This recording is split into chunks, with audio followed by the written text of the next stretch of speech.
එන්න කොතනවා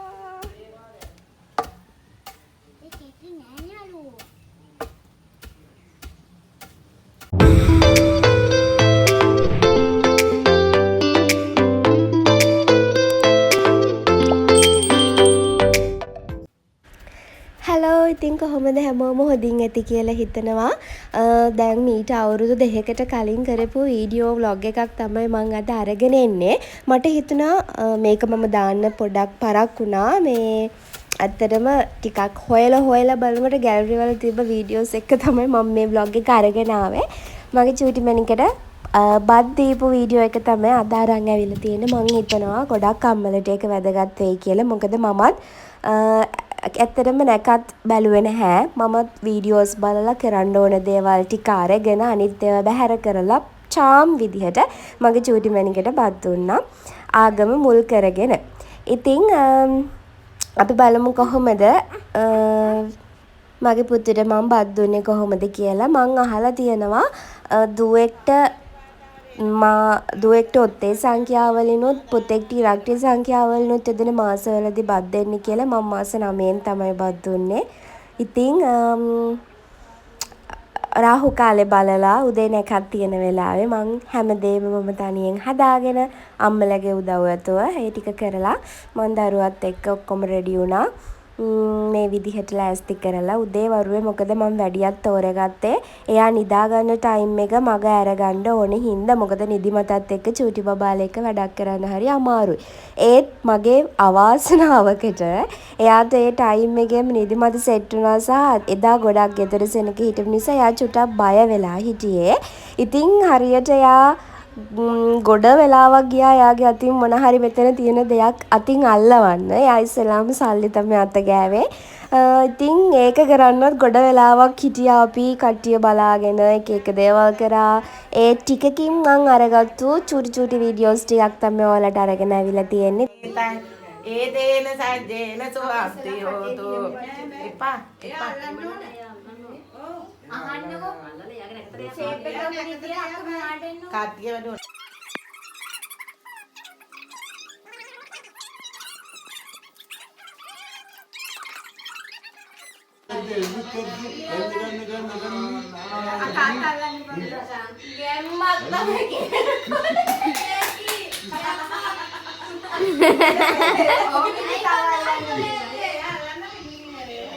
ඉතින් මේකෙන් ඔයාලට මට කියන්න තියෙන්නේ කවදාවත් දරුවට බත් දෙන පාටි එකක් ඔයාලා ගන්න ඉන්නවනම් ඒ පාටි එක ගන්න දරුවට බත් දුන්නට පස්සේ. කියන්නේ හිතන්නකෝ සාමාන්‍යයෙන් නැකතක් අපි බලද්දි උදේ 9 ගානට නැකත තියනවා කියලා. ඒ නැකත ටයිම් එකේදී ඔයාලා දරුවට බත් ටික දෙන්න අම්මා තාත්තා සහ ආච්චි සීයා ඉන්නවනම් පවුල 3-4 දෙනා එක්ක එකතු වෙලා විතරක්. ඊට පස්සේ පාටියක් ගන්නවා නම් කට්ටියට ඉන්වයිට් කරලා එහෙම පාටිය ගන්න. මොකද සෙනඟ වැඩුණාම චූටි බබාලා එක විදියට ඉන්නේ නැහැ. යාලා කන්ෆියුස් වෙනවා. එහෙම වුණාම ඒ ක්‍රියාව හරියට කරගන්න හරි අපිට අමාරුයි. මොකද යාලා කලබල වුණාට පස්සේ යාලා කිසි දෙයක් කරන්න අඬනවා කියනවා. එතකොට ටයිම් පාස් වෙනවා. අපිට හිතන් ඉන්න විදිහේ දේවල් කරගන්න අමාරුයි. මං කියන්නේ මේක හැම දෙයකටම පොදුයි. බර්ත්ඩේ පාටි එකට වේවා, අකුරු කියවන එකදී වේවා, ඕනම දෙයකදී බබාලා එක කරන හැම ඉවෙන්ට් එකකදී මේක වැදගත් වෙනවා. සෙනඟ ගෙන්නන්න පස්සේ අපේ කාර්ය කරාට පස්සේදී ඉතින් මං චාම්ම හරිම සරල විදියට මම මගේ බත් දෙන කරගත්ත දරුවගේ. ඉතින් ওই විදියට තමයි ඒක කරේ. දැන් දරුවට අවුරුදු 2යි මාස ගාණක් වෙනවා. ඒක මට ෂෙයා කරගන්න මිස් වෙලා කොහොම හරි. ඉතින් දැන් දැක්ක හින්දා මම වීඩියෝ එක ෂෙයා කරගන්නවා. හැම අම්ම කෙනෙක්ටම දරු සීනය හැබෑ වෙන්නේ කියලා මම ප්‍රාර්ථනා කරනවා. මේකත් දෙමව්පියන්ගේ එක හීනයක්. ඉතින් මගේ චූටි මණිකත් එක්ක ඔයාලගේ බබාලගේ හීනෙත් හැබෑ කරගන්න කියලා ඉල්ලනවා. එහෙනම් වීඩියෝ එක බලන්න. කිරිබත් ඇල්ලුවා.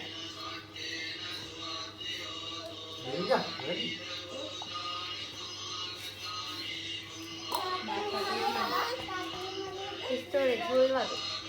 දෙල්ලෙන්න වන්නේ. අපොන් දාන්න.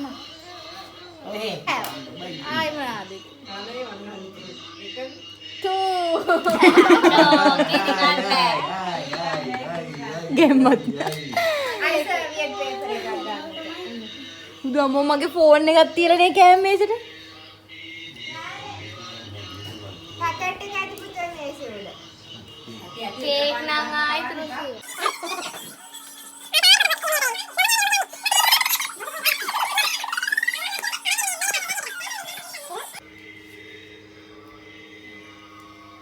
මෙන්න කාටට අහුවෙන්නේ නැති එහාට කකුල පස්සේ ඉන්නවා අලිය වගේ අමෙන් බෑන්ඩ් එක දාන්න හරි තාත්තා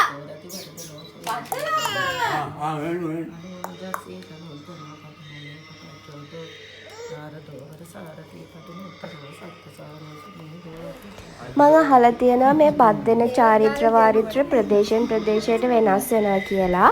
අපේ පැත්තේ චාරිත්‍රයක් තිබ්බා දරුවට උයන්න ගන්න දරුවගේ බත හදන්න ගන්න හාල් ටික ඒ වී ටික තමන්ගේ අම්මා දරුවා වඩාගෙනම කොටන්න ඕනි කියලා. ඉතින් ඒ විදියට ඒ හාල් චුට්ට මම මේ වී ටික වංගෙඩියෙන් දරුවා වඩාගෙන තමයි කෙටුවේ. කොටලා තමා පොරලලා අරගත්තේ. ඒ ටික තමයි මුල්ම වීඩියෝ එක මුල්ම ටිකේ තිබ්බේ. ඉතින් එක චාරිත්‍ර වාරිත්‍ර තියෙනවා. මට ඉතින් හිතුණු දේවල් සහ මේක හොඳයි කියලා හිතුණු දේවල් විතරක් මම අරගෙන මේක චාම් විදිහට හරිම සරල විදිහට මම කරා. ඇත්තටම දරුවට දෙයක් කරන්න ඕනි යාට මතකයක් තියෙන මෙමරබල් එක වැඩිම කාල සීමාව තුළ. ඉතින් දැන් මේ වයස් සීමාව කියලා කියන්නේ දරුවගේ මතක ශක්තියක් කියන එක රඳා පවතින්නේ නැහැ. ඉතින් ඒක නිසා මම හිතුවා දරුවා වෙනුවෙන් කරන මොනම හරි දෙයක් අවුරුදු 5න් පස්සේ කරනවා කියලා. එතකොට එයාට ඒක මැරෙන තුරාවට මතක හිටියි අම්මා මම වෙනුවෙන් මේ වගේ දෙයක් කරා නේද කියලා. ඒ හින්දා මම හිතුවා මේ ටයිම් පීරියඩ් එක තුල එයාව සතුටු කරන්න පුළුවන් දේවල් හරිම සරලව චාම් විදියට කරනවා. ලොකුවට වියදම් කරලා ඒ විදියට කරන්නේ නැහැ කියලා. මොකද ඒ දෙයින් වෙන්නේ අපි සතුටු වෙන එක විතරයි. එයා දන්නේ නැහැ මොකද්ද වෙන්නේ කියලාවත්. ඇත්තට මේකනේ පන්දිනයක් වුණොත් මොනවාද කරන්නේ තාත්තලා එකතු වෙලා බොයි අම්මලා එකතු වෙලා කෑම වේලක් දෙයි. හරි ඒක පිනක් තමයි. හැබැයි දරුවා දන්නේ නැහැ මොකද්ද කියලාවත්. දරුවා දන්නේ නැහැ දරුවගේ උපන්දිනේ කියලාවත්. හැමතැනදීම ගුණාත්මක දේවල් විතරක් ළමයින්ට දෙන්න. අබොරු ආටෝප දේවල් ළමයින්ට හුරු කරන්න යන්න එපා. පොඩි කාලේ ඉඳන්ම චාම් වෙන්න කියලා දෙන්න. ඒ මොනෝතින් දෙමාපිය විදියට අපටත් ලේසි. දරුවෝ විදියට යාළට සමාජයට මුහුණ දෙන්නත් ලේසි වෙයි. එහෙනම් ඉතින් ආයෙ ලස්සන වීඩියෝ එකක් අරගෙන එන්නම්. ආයෙත් දවසක ගිහින් එන්නම්. හැමෝටම බුදු සරණයි. බයි.